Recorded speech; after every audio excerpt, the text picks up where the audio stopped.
সাধারণ মানুষ বুঝছেন। আমি গরু চোরাবার গেছি, গরু চোরাবার যায় আমি গরু চোরাইলে উঠে আসছি।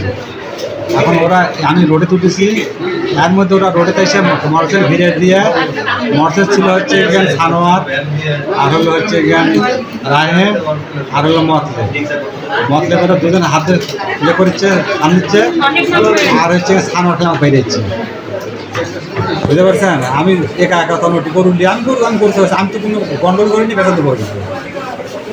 কারণ আমার কোচে হচ্ছেন তোর ভাই হচ্ছেন, আমাকে জানাইলো তুই হচ্ছে গন্ডগোল হয়ে গেছো। আমি কোনো এবার মিথ্যে কথা বা সত্যতা করার মিথ্যে কথা, তুই তো আমার ভাই না। এই অবস্থার পর আমাকে এই অবস্থা বাইরে সত্যতা কোনোটাই সব মানে গ্রামের সব বুঝুন তো, গ্রামের সব হচ্ছে বিএনপি দুই দল হয় আছে, এই দুই দলে মনে করেন যে রাজধানী সন্ত্রাসী এগুলো খালি এগুলো করছে এরা মাটির দিয়ে দেখেন বাড়িগুলো দেখেন আপনি। আমার তো বাড়ি দেওয়ার পরে আমি মনে করেন সেন্স সারা হয়ে গেছে বুঝছেন, অবস্থা দেখেন।